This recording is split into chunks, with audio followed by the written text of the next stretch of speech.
Guys, let's just be human and normal. That's what these conversations here at Sidewalker Daily are about. So thank you guys for coming. And I'm pumped because like I was telling you guys before we started recording, I literally was like on Steven's website this morning. I was like on your IG and I was like, the first thing that stood out was kind of like what you said, the chameleon nature of what you do. Like, it's not just like, yes, it's travel forward facing, but when you really dig into your work experience, you guys are like, with like pharma, you're with travel brands, beverage companies, David's Bridal, freaking Nature's Bounty. I'm like, wait, what? Like, how are they working with this like variety of brand? And I think from the outside, especially you guys maybe 7 years ago, 10 years ago, people are like, I want to do that too. Like, how did they kind of get in?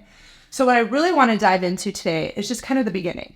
I want this Sidewalker community to meet you people because you guys are freaking amazing. And I want you to share candidly and openly, you know, how this kind of started, and what your roles are in the business. Like, just walk me from the beginning. Like, when you were like, we should do this. Like, I want to hear this part, you know, because I'm hearing it too for the first time. I found her, which website? Riot. The first sentence I wrote to her was, do you need a drone pilot? Stop! Swear to God. So good. Ready to send me his. Sure, definitely. And then, Oh my God, I love that. Yeah. But basically, so I started 7 years ago, maybe 8. Your Instagram. My Instagram. Okay. First of all, I never even had an Instagram page before that. I wasn't like the last on the train for Facebook, like all these social media things. Never like quick to jump on it. But I was in the corporate world, and I was just like, I was probably under 30. I'm telling my age. But yeah, and I was just like burnt out. I had like worked my way really high up at a young age. I was designing jewelry, and just, you know, it started to like lose its appeal. And when you're in the corporate world, the creativity isn't like what you think it is. Yeah. It's really just like, do this, knock this off a little. As long as you change it 5 ways, you're good, you know? And that kind of like wasn't fun anymore because that's not really being creative. Yeah. It's just, I think a lot of people listening are in that. They're like, I'm in a space, I thought it was good. I kind of want a change. I kind of want to try something new. Yeah. So they're like, like 7 years ago, you know? and so when I started, like I started as a fashion blogger. Had nothing to do with travel. I started as fashion. I was living in New York. It was like my daily outfits. Yeah. And I soon realized, and no offense to all the New Yorkers out there, that like everyone wants to be a fashion blogger in New York. Yeah. And like, how You couldn't find your space. You're like, this how isn't do you set yourself apart, like aside from shooting on the streets of Soho or going to the Dumbo Bridge or whatever. Yeah. Do you know what I mean? Yeah. So I started to reach out to like local places, like the Catskills. Miami was one of my first ones, stuff like that.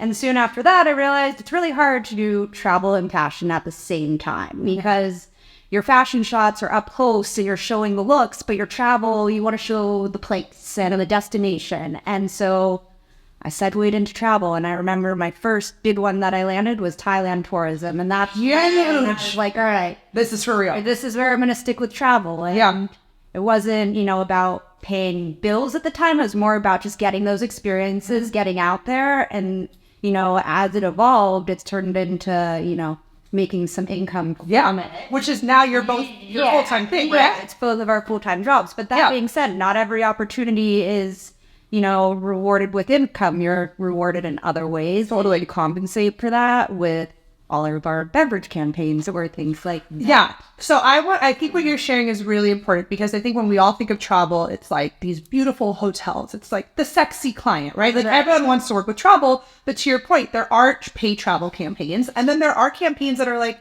hey, you know what? We're going to give you a $10,000 trip, but we're not paying you. So you're like, we're supplementing with beverage companies. Yeah. Or maybe the other type of companies that you guys have like worked with, right? Right. Which I think is a really important, and realistic piece of advice, guys, especially in travel, that there will be paid, but there's also non-paid travel. Non-paid, but they have their benefits too, because, for example, maybe there's a hotel brand that you really want to work with. So you keep working with them. So then you have a portfolio to showcase of that hotel brand. And then you can go to them and propose a paid thing because you've built up that portfolio to say, okay, this is my worth. And they already know you, they like you, they think you're legit. They passed you around the chain. And then it's like, okay, I get it. Like, And then you're like, okay, you can't have this anymore. This is what you have to do. And this is why it's so important for people not to think like get rich quick, like overnight. Yeah, you develop a portfolio, but the work obviously has to be good enough that they're going to start. Let's talk about the work, because where does Steven jump into? Like, how did you guys merge? Because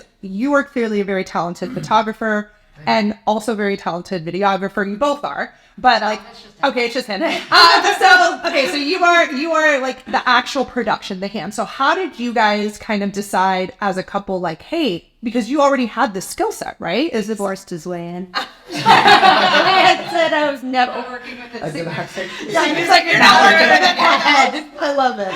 Because a lot of people want to do couples travel, and you guys do couples travel. So, like, how did the company kind of start to form? Well, I started photography a long time ago, maybe like 15 years. Okay. And my first interest in photography was landscape, So I started doing landscape photography, and I started doing like portraits and work for hire or whatever. When we merged the two together, it kind of becomes like travel, because you're shooting people in beautiful places, and the two come together, and voila. And then you basically ended up literally hitting her up and saying, hey, do you need a drill pilot? Yeah, it was random, because I think like a week before I messaged her, I did a shoot on the beach with a few models with my drone. And a friend of mine that works in production in New York City. So I was just fresh off of like a job, and I saw her profile and just hit her up and just slid into the DM. And I told him on our first date I needed to be engaged within a year. She did. Oh my God, I love it. On the first date, this is good. Yeah. So as you guys started... Late. So you're a little late, but like a few months. Yeah, a month and a half. Yeah, he's But like... I'm getting so much trouble for it too. Like screaming, she sending hate messages. Now these are posted to her dog personally. You're like, hurry it up, people. We don't have to be time. watching this. Be careful. Well, it's exactly what she did. It's not her. So when you guys started like doing this work together, now you were freelancing, I'm assuming, right? But now with Erin, like now it's becoming more of a beast, because you guys are getting like these big clients, right? So who does what in the company? Like, I want to understand, because again, other couples watching this, they're going to divide and conquer workload. Yeah. Like not everyone can do the same thing. Like you need to have your own streets, right? So how does the workload kind of look in the couple? So like I would say I handle most of like the business side of it, like going after the clients, maintaining the relationships, going to coffee with them. Like relationship building is a really big part of it. You don't just want to email someone like, hey, work with me, and then not really put any effort there. And I think that's really important and a big fundamental of how we've done so well. No, but That's too. And like also like finding out a little about them. Like we recently sent one of our big alcohol clients a wedding gift because she's getting engaged. Like actually getting them like to know Like a little thinking bit of that, yeah. about the person. Yeah. Which I appreciate too. And now I've gained a lot of friends that like it's not just, a shop, like you want to know and you want to know about them.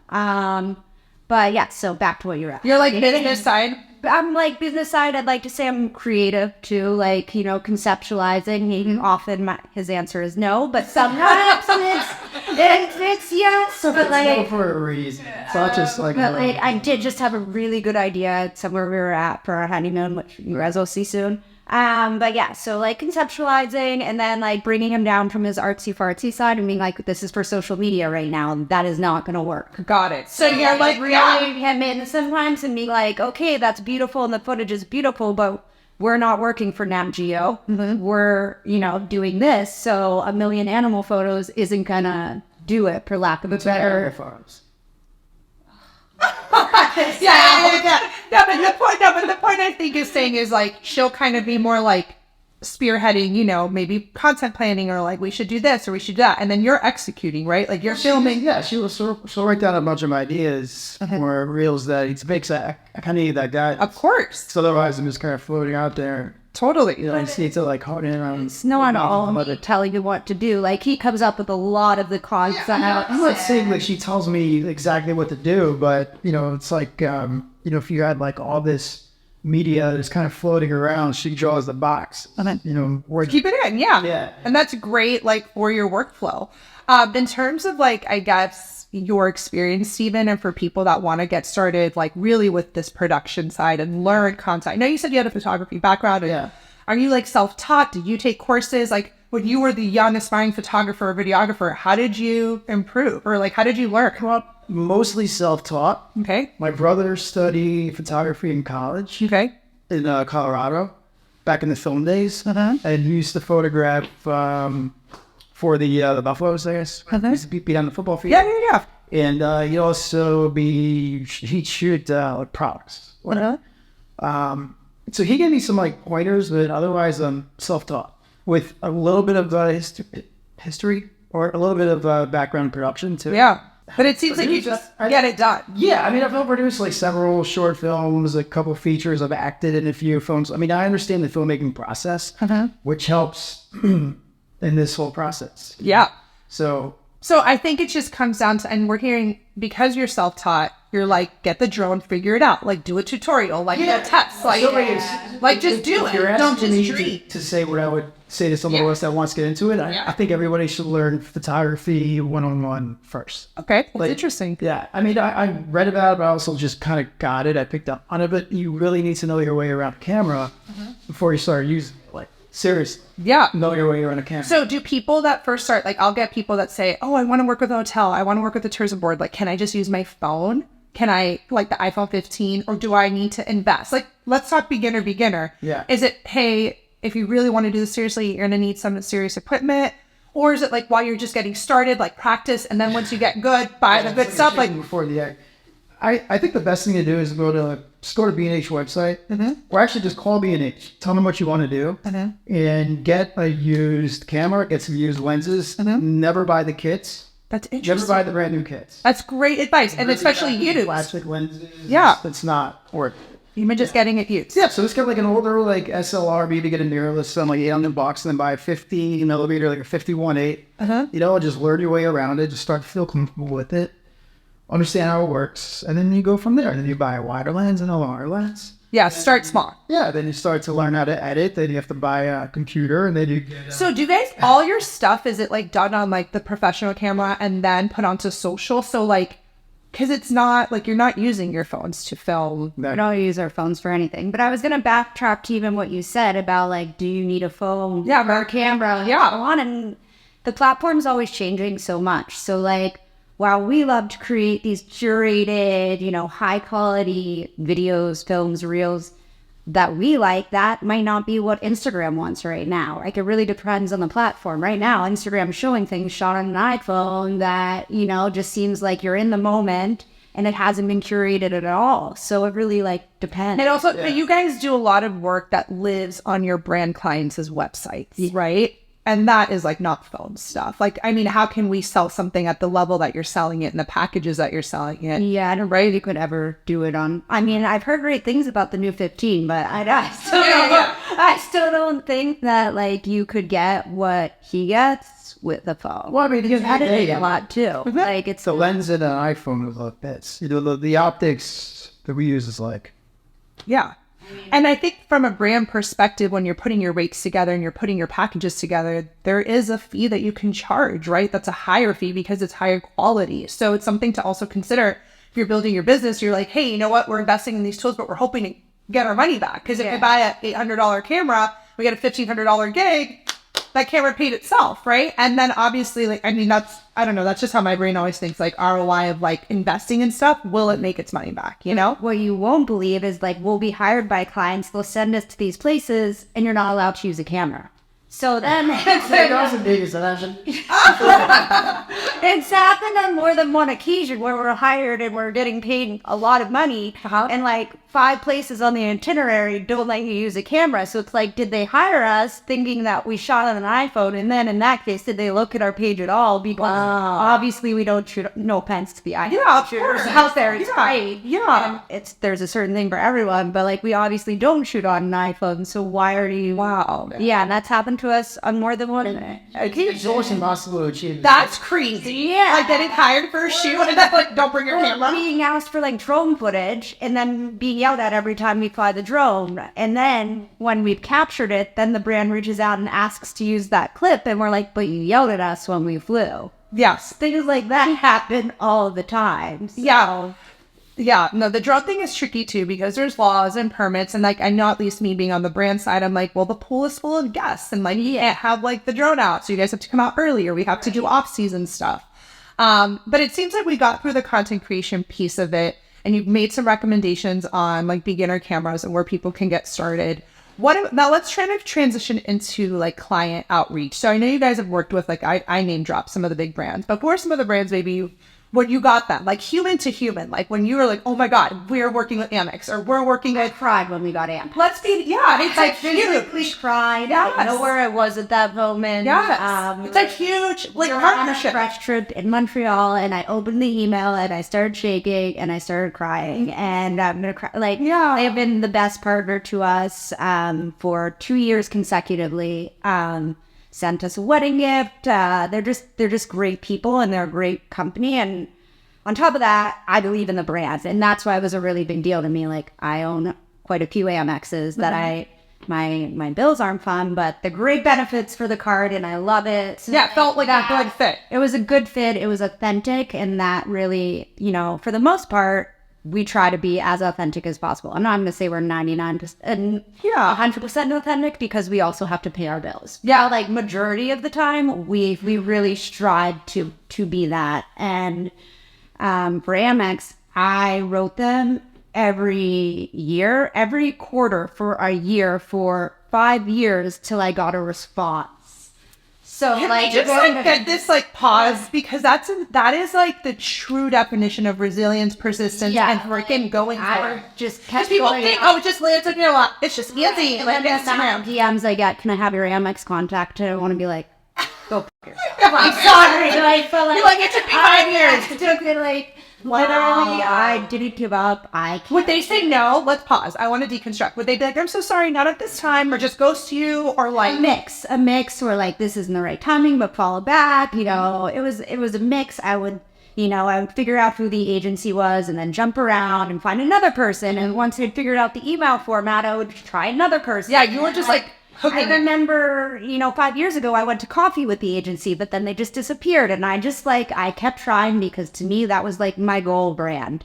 And you got it. And wow, now you want to keep it because they were special to you, and it was monumental for me and for us. And when it comes to our every client, but when it comes to Amex, like, he just he goes all out. Yeah, because you're like, the brand, the brand equity and all that. Yeah. Yeah.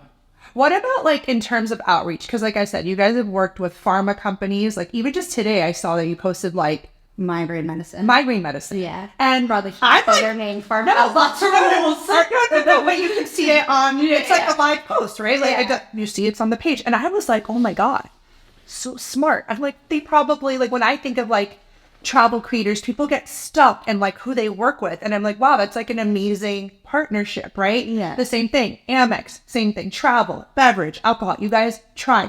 I'm curious, how much of it is you outreaching and how much of your deals are like you going after it? Like kind of like the Amex vibe, or like people reaching out to you, or I think people want to know, like, because obviously you work hard. The Amex example shows us that. I would say it's 80% me going after things, and 20% is things coming, or maybe there's more coming in, but they're not things that we want, or it's like, hey, do you want to come here? It's not like you're shooting your shot. The things that we're really looking for. So it's definitely more like us, having a target list of like brands we want to work with, why we want to work with them. And I think that's another thing that like people need to consider when they're reaching out to brands. It's not just like, hi, I love your product, I want to work with you. There's like a reason, there's a story behind it.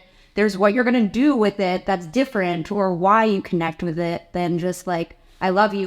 Pay me. Yeah. Right? And like, I think that's where I see a lot of people go wrong. And even when like, I've been repped by agencies before, and that's like one of my biggest discrepancies is that they like send out mass emails with like their list of people they represent, but like it doesn't really sell the person at all, like just the numbers. So if you're looking for someone with numbers, then like that works. But but guys, if you're listening, matter anymore. But I need to pause because I feel like if you are listening, 80% of all these cool brands, like she, and both of them as a unit are going after.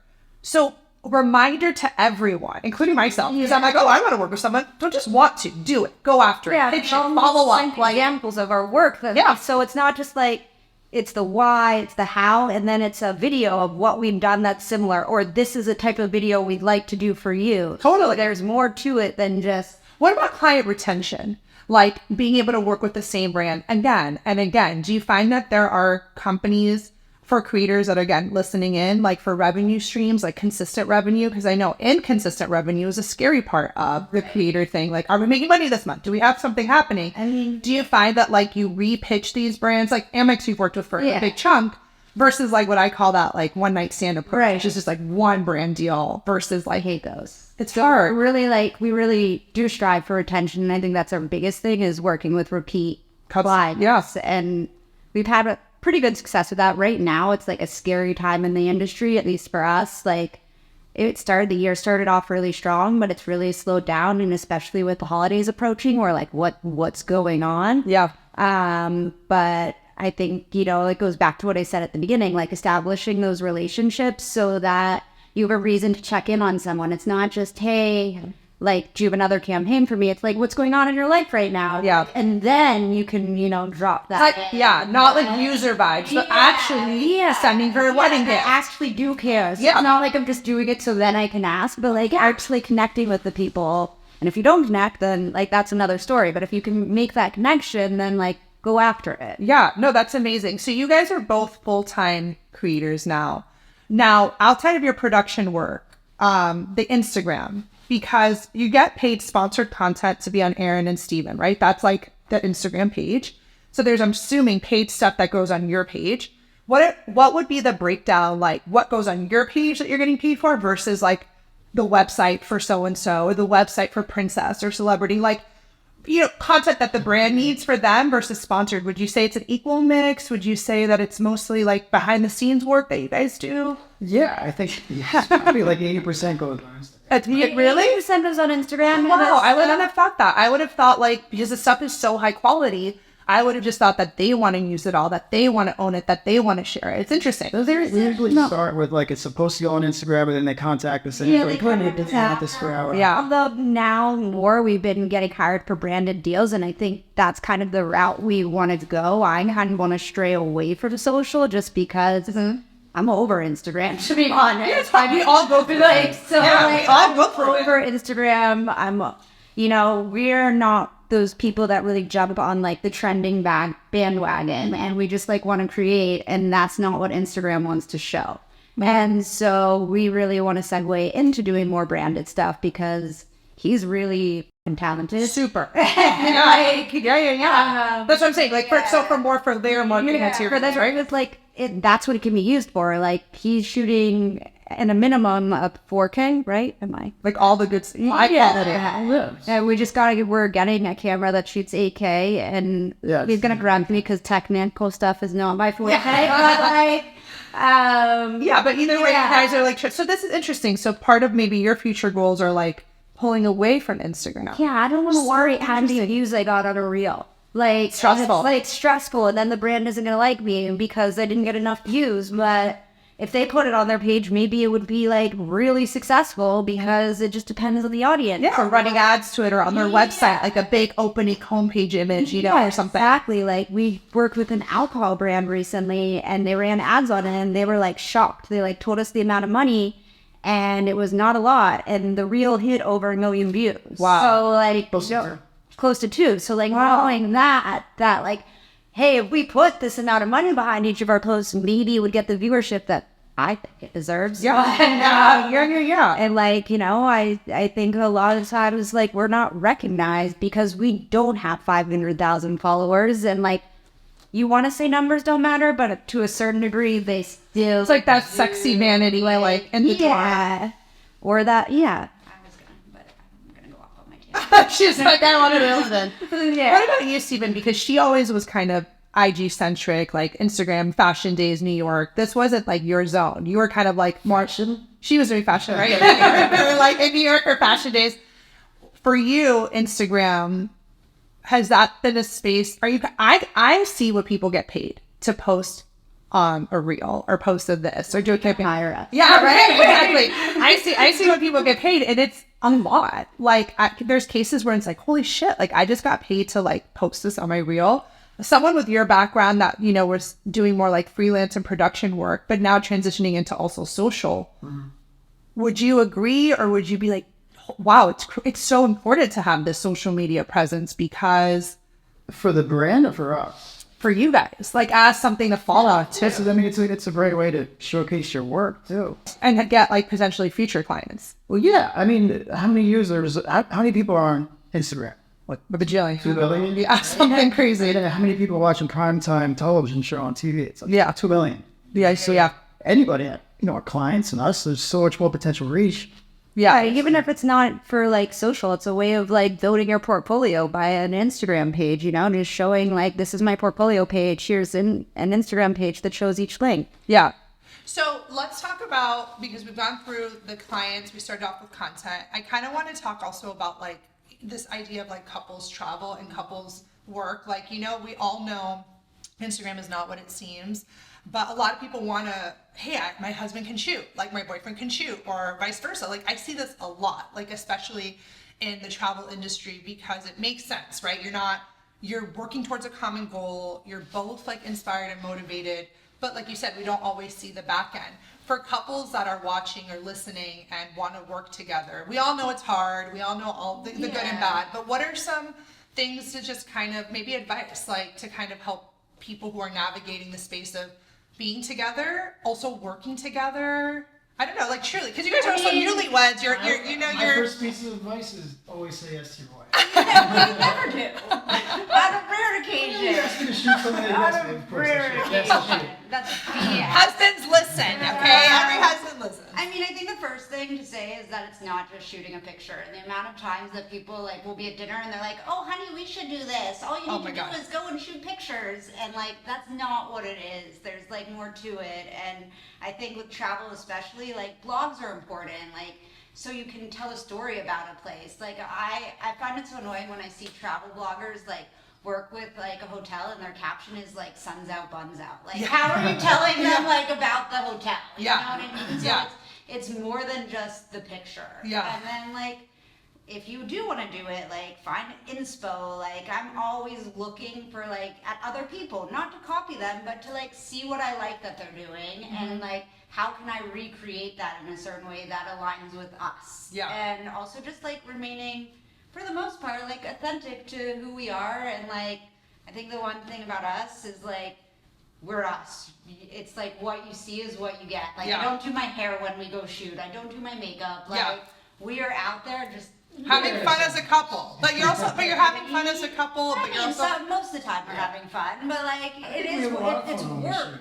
Well, he does. It's work. People just need to experiment. They're just going to start doing it. If they start on their iPhone, just start on their iPhone. Just learn how to edit the videos, learn how to edit photos. Just keep on. That is my biggest piece of advice to people who always are like, I want to do what you're doing. Just start. Like, what's holding you back? Yeah. Like, just start a page. Like, I think people have this fear of... You don't have to have it perfect right away. You'll figure it out. Like, no one taught me how to do this. Like, there's a lot of fear, there was a lot of imposter. mistakes that I made, but I learned from them. And so I think that's the best way to learn. Instead of asking someone how to do it, figure it out yourself. And on YouTube too. There's a lot of tutorials. Yeah, and I'm not saying a lot like of tutorials on YouTube. There's great courses out there. There's different things, but like you need to just figure it out and like weed through that path on your own. Yeah, you're just kind of. No, it's interesting because a lot of people I do speak to, they're just kind of like, just go, just start, just do. Like fear, like. The video, it flops, who cares? Like, it is what it is, you know? You should look at my TikTok. The videos flop every day. Yeah. Like, that's one thing, like, I can't figure it out. Are you guys on YouTube? We are, but we don't have enough time in the day. Yeah. Well, only because of the long form video and the beautiful video. Everyone asks us that. I'd rather shoot a long form video. You also rather shoot widescreen. That's what I'm wondering, like, well, who knows, maybe that's a future. Widescreen, long form, longer cuts, just like leave the camera rolling for longer and stuff. Yeah, maybe that is the future. You said you wanted to go away from Instagram. I mean, maybe. You never know. Every day is a new day. Yeah, especially as you guys kind of also venture into like, just as the years go on. Yeah, you know, I mean, you're we gonna want to have kids soon, so there's like that to be thought about and course. how our career goes when that Oh happens. my God, are the kids traveling with you guys? That's the goal. I don't foresee myself being a you mommy guys travel a blogger, lot. but like I think it would be like, hey, our kids Kids riding are a learning giraffe to on a use a safari camera in by Africa. 7 Yeah. You know. But Yeah, that's amazing. Yeah. Any last like words or I guess thoughts? I think one of the things that I'm getting from today is like the work ethic, you know, piece of it. Especially this like go for it mentality, right? I was thinking one of the questions I had in my head originally was like, well, why do brands, like again, you have such a big Rolodex of brands you've worked with. And like, what makes them special? Like, what makes brands like keep wanting to come back to them? Is it their content? Is it the quality? Is it the relationship building? And it seems like it's a little bit of all of it, right? But people are always curious about doing this full time and really making money. Is this actually like a full-time job? Like, is this something that, and when did it kind of become full-time for you guys? It's a full-time job. Yeah. It's a full-time job and a half. Like we don't. We got married on September 9th. That was the only day off I've had in the past 6 months. Yeah, like and I didn't pretty even much the only fully day off have I've a had. day off. I had to like remember the brands that I had to like make sure I showcased at the wedding. So like we don't have a life. Like our honeymoon was I worked wonderful. every single We day. worked for 36 days straight. We got home. It's a 9-hour time difference after a 30-hour flight, and we had to shoot a campaign the next day. And then you're here like the 2 days Yeah, later. and then we're here, and then we're gonna go back from here and shoot another campaign. And on top of that, And I edited we have- 3 since I've been home too. we have how many terabytes of footage that we need to edit from the honeymoon? I'm Four so happy we're terabytes talking from- about this. So like, Because people glamorize it. Like you said, people at dinner are like, oh, just take a little pic. You're like, Yeah. I haven't had a day off in like, I carry 50 pounds of gear on my back just about every day. yeah. I did on our honeymoon, like 50 pounds of gear, pretty much. Yeah, like Actually, it was we're- more like 40. Maybe Wow. something. You're always on too. Like I wonder if there will ever be a day that I could take a vacation and not be like, oh, I need to shoot this. Like I need to get that, right? Interesting. Because if you're somewhere beautiful, then like Yeah, I want right. to, I want to show it. I'm like, You have Steven, to I need be- a new honeymoon because we worked the whole time. But then we're interesting. Right. Oh, but we're going to Right. shoot on that one. like, we're like, but I was like Costa Rica. I've never been there, and it's like, oh, but I'm gonna have to shoot because I'm in You can't Costa travel Rica. without Yeah, cameras. like If it's pretty, you have my. to shoot it. so like But there seems like there's that natural hunger. There's this natural desire. You guys love what you do. I mean, it's Yeah. not like, you know, I mean, most days. yeah, it's hard. No, I don't mean love like frolicking in a flower Yeah. field, but like you're like, oh, we got to get this. We got to. It's you're- rewarding. It's At rewarding the end for of the you. day, it's rewarding. I mean, it brought us together. He really. Yeah, it seems like it's a common thread in your really, couple. Keeps he us together really, 24/7, he so. really upped like my. Well, it is now our game, but my game when from when he stepped into the business, yeah. it really changed things a lot. And it also made me spoiled because like now I won't even post a story unless it's shot on a camera. So like things have changed a lot since Yeah, you guys are goals because I think a since lot of we've people are like, been- I need my husband to, you know. Since we've been together, but like, I can't remember the last time we had a date night that didn't involve a camera. Like so.